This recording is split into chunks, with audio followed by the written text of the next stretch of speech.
Rivals brought to you by Utah Ice Centers has arrived. We're going to the NBA playoffs and, of course, our beloved Utah Jazz, who are now down 1-0 against the Houston Rockets, who are everyone's favorite to win the NBA this year, had the best record, for the most part, cruised through their first round. But the thing that really jumped out at me so far, so the Jazz have played one game. They had a short turnaround after a very tough, emotional closeout game against OKC. And it brings this thought to my mind, because I know how this works in professional sports. It does. The media drives everything, and so they need to build up and promote superstars, because people are like, why do the Jazz have to play so quick? Give them a break, give them a chance to be at their best for the series. And the NBA, and I guarantee you this happens, Jason, the NBA says, no, we're not doing that, because we want the Houston Rockets to win because they're a bigger draw, a bigger name. Buddy, it is so true. They want the marquee team to win. We knew it in the NFL. I remember getting a big talk from Dick LeBeau when I was with the Bengals and we were going to play the Niners in the Super Bowl, and he talked specifically about that, about the league wants the marquee team to win. It's hidden, it's not spoken, but the Niners are going to get the calls in the game. They're going to get the benefit of the doubt, and we just got to overcome those obstacles and find a way to win. But that whole thing has been around. You look clear back to the Stockton Malone years and playing the Lakers. You think the league wanted little Utah Jazz to win, or they want the LA Lakers to win? Yeah, not a snowball's chance. So this. I know this as a player, right? And then you start hearing the announcers, because what happens is they go into a production meeting and they go, oh, we're putting on a show, and who are we going to highlight? Who are we going to promote? I can give you countless examples through all different sports, basketball, football, all of it, where you watch and listen to the announcer who's giving a play-by-play or a commentary on the game, and he's talking about a guy who's not even what's happening. He's not even part of the story. Here's a case in point. So the Jazz close out OKC, and I happen to turn on SportsCenter right after the show's over. And what do they talk about the first 5 minutes of the game? Not how incredible Donovan Mitchell was in the closeout game, or some of the clutch big shots from Derek Favors. I mean, it was like literally the shot of his life late in the game. All they talk about is Russell Westbrook, who just lost. Why are you talking about him? Yeah, it's like his season's over. The thing you should be saying is, this team was a 5 seed. OKC was supposed to walk through this series, and the Jazz put it on them. But no, they want to promote Westbrook because he's the reigning MVP. He's a bigger draw. There's more interest in that.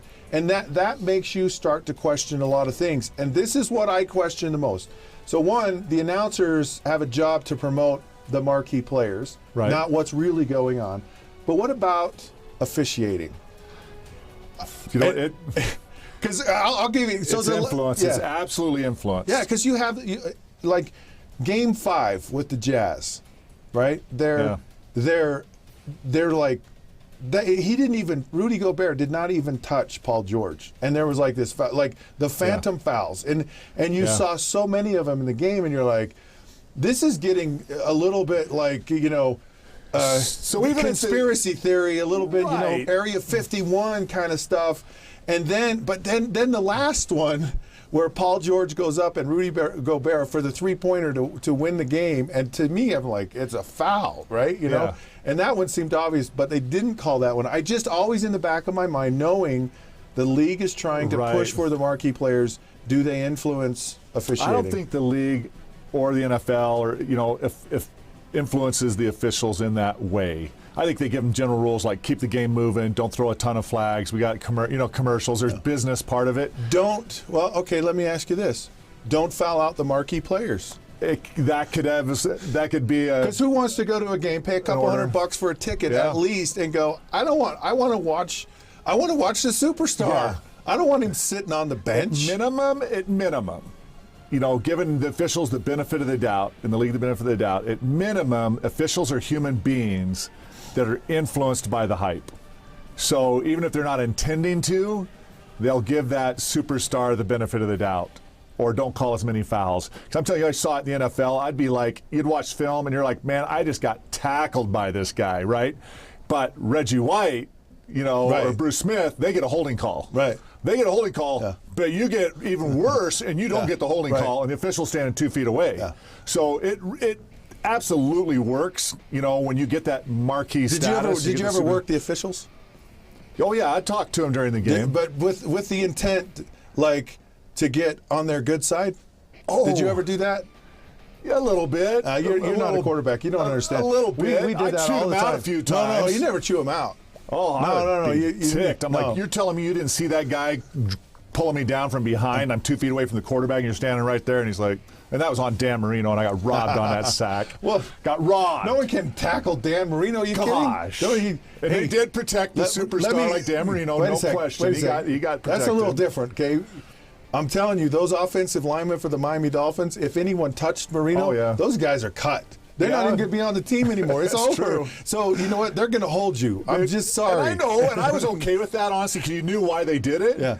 Because they didn't want him to take the hit. Their job's on the line, and I respected that. But I'm like, dude, you're 2 feet away, and you saw that, and you ignored it on purpose, you know, to the official. I was like, come on. It was Monday Night Football. I have my sack on Marino. I sacked all my marquee quarterbacks I played against, and I didn't get one on Marino. Yeah, he didn't sack me, though. No, I didn't. But I didn't we hung out after the game. Yeah. We did. And we are related.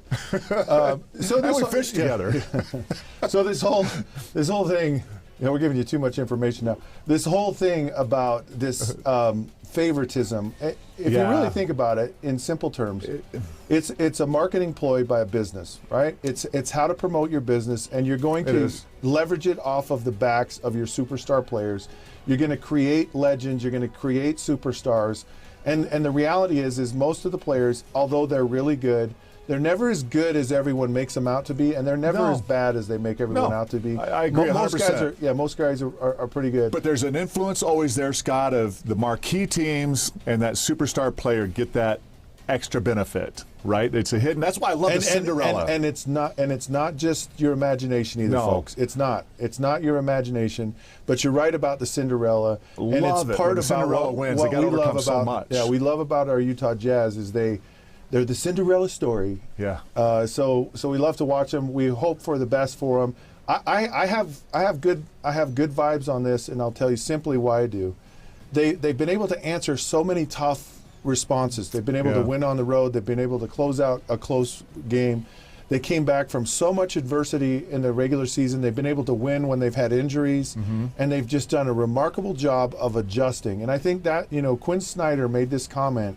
He said, look, we're not going to figure out the Houston Rockets right here in the huddle during the game, but we will figure it out before we see them the next time.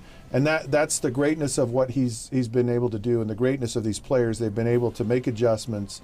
Their defense is strong. It'll be this will be fun to watch this thing play out. It's going to be a fun series, and there's just something special happening with the Jazz. But folks, watch it with some open eyes, okay? Because there is things going on that you're not aware of.